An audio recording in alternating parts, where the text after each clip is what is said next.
Senhor presidente, senhores parlamentares, nos últimos dias eu tenho recebido muitos juízes, muitos promotores, muitos deputados, muitos senadores, muitas pessoas preocupadas com os mais pobres, Muitas pessoas preocupadas com a reforma previdenciária que supostamente estaria preocupando os mais pobres. É engraçado que nenhuma dessas categorias jamais bateu no meu gabinete para falar sobre os empréstimos a milionários do BNDES ou talvez a correção da tabela do imposto de renda, ou sobre auxílio moradia de juízes e promotores, ou mesmo, aliás, muito menos, sobre o aumento de salário de juízes do Supremo Tribunal Federal, que tramitou nesse Congresso há pouco tempo. E isso me despertou a curiosidade, De onde é que veio essa súbita preocupação com os mais pobres dessa categoria que, na pior das hipóteses,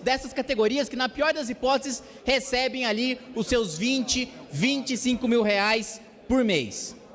Estudei a reforma, senhora presidente, e descobri que, para quem recebe um salário mínimo, ou seja, para os mais pobres, que essas categorias tanto dizem defender, as coisas não só não pioram, como melhoram.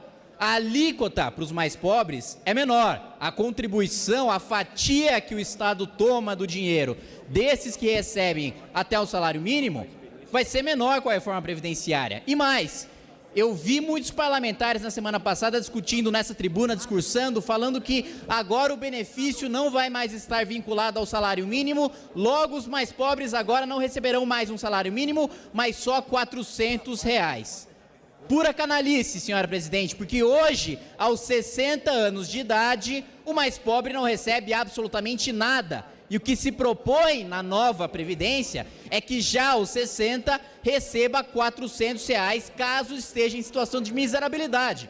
Ora, como alguém pode falar em desigualdade social, como alguém pode falar em defender os mais pobres, como alguém pode falar em justiça social, sendo contra pagar R$400 uma renda mínima para quem hoje não recebe absolutamente nada e fica 5 anos, dos 60 aos 65 anos, sem receber absolutamente nada?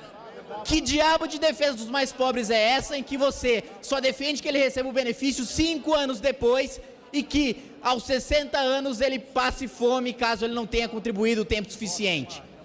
Outro ponto é o de que a idade mínima prejudicaria principalmente os mais pobres, De que os tais 65 anos seria uma judiação para diarista, para o pedreiro, para a dona de casa, para essas categorias mais vulneráveis. Mas fato é que hoje, e isso não precisa acreditar em mim, dado oficial do Ministério da Economia, do governo Dilma, inclusive, independentemente de governo, o método de cálculo é o mesmo, inclusive para calcular o déficit, desde Fernando Henrique é o mesmo, aprovado por essa casa e referendado pelo TCU, para os teóricos da conspiração que falam que não existe déficit, O pessoal que fez economia em Hogwarts e acha que é bruxaria, você diz que você consegue criar um superávit mágico ali na Previdência, O mesmo método de cálculo desde lá. Mas retomando o raciocínio, dizem que a idade mínima de 65 anos prejudicaria os mais pobres, mas hoje quem se aposenta por tempo de contribuição é justamente o mais rico, é justamente o cara que se aproxima mais ou do teto do regime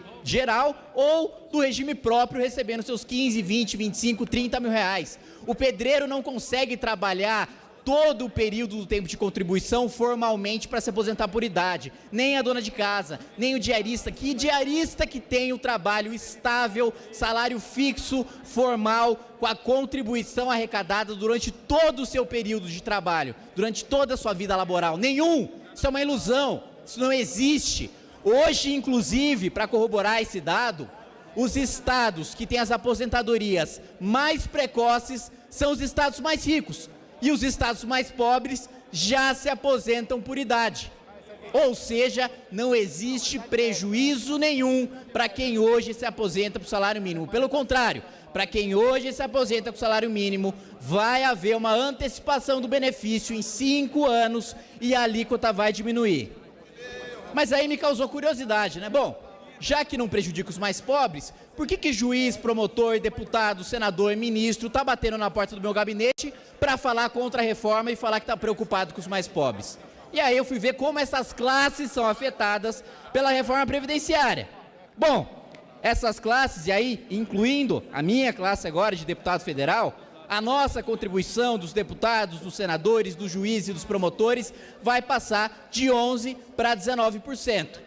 Essa classe recebe, como eu disse no início da exposição, pelo menos 20 a 25 mil reais. Não me parece fazer parte da camada mais vulnerável da população. Pelo contrário, hoje quem recebe 20, 25 mil reais ou mais, todos os parlamentares que estão aqui fazem parte do 1% mais rico da população. Lembrando, senhores, que a gente está num país pobre, cujo mais da metade da população recebe menos ou até um salário mínimo.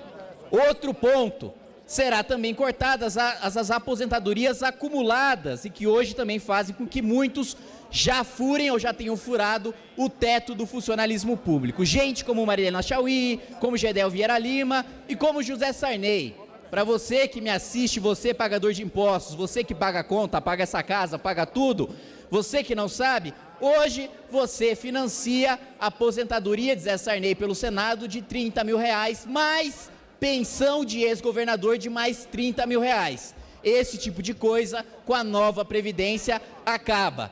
É essa proteção aos mais pobres que está sendo pregada. É a proteção ao mais pobre que ganha o salário de 39, 40 mil reais, que tem segurança, que mora em condomínio fechado, que os seus filhos estudam em escolas particulares, que tem convênio de saúde particular, que não precisa de nenhum serviço público e que diz que está protegendo os mais pobres, combatendo a reforma da Previdência. É uma hipocrisia escancarada para todos vocês que assistem, que pagam o imposto, que pagam a conta de quem fica aqui fazendo gracinha, obstrução para não votar nada, para não discutir nada, só para ficar aqui o dia inteiro votando obstrução. São esses que dizem defender os seus direitos de mais pobres. São esses caras que não precisam de nenhum serviço público e que não querem que a gente reforme a Previdência para financiar a sua saúde pública, a sua educação pública e a sua segurança pública. Esses que discursam contra não precisam de nada disso. Você que está me assistindo precisa. É uma escolha.